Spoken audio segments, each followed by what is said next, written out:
روينه دابا.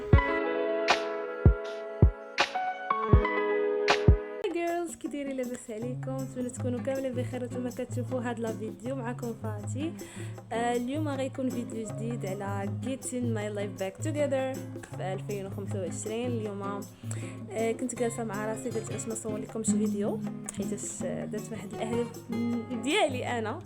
واحد من الاهداف ديالي قلت خصني نبقى نحط بزاف في 2025 ونحقق داكشي اللي كنت بغيت ان شاء الله، وداكشي اللي بغيتو ان شاء الله كامل يا ربي تحقق لكم. اي حاجه حطيتوها في الاهداف ديالكم خدموا عليها وحققوها باش العام يدوز عندكم زوين، تكونوا في الاخر العام شو الاهداف ديالكم وقلتوا انا هذا العام هذا ما جلستش درت شي حاجه وتعبت ولقيت داكشي اللي بغيت انه يتحقق لقيته في الاخر العام.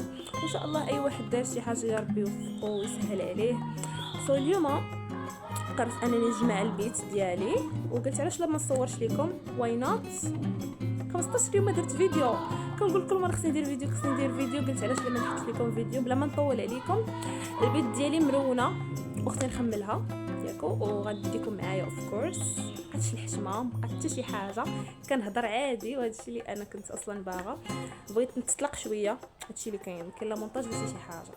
الحاجه اللي كنقولها غتبقى صافي، شي حاجه هكا ما خصهاش تبان لك اللي كنقطعها وصافي. اما هضرتي هكا دايره ديما انا كنهضر بحال هكا.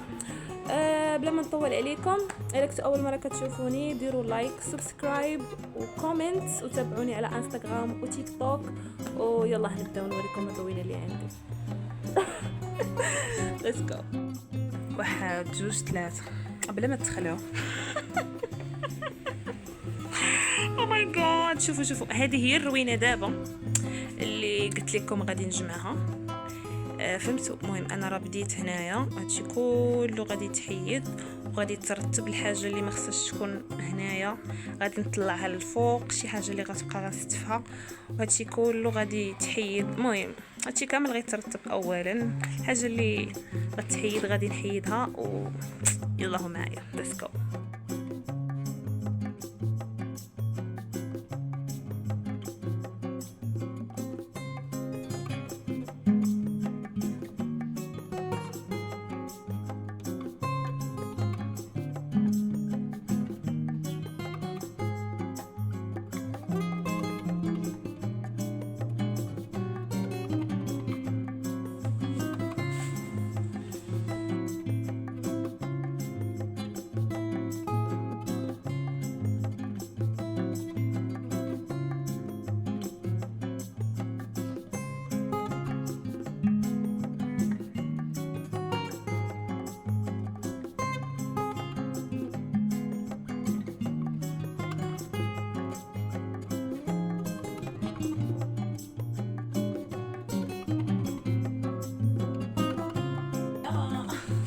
اليوم 26.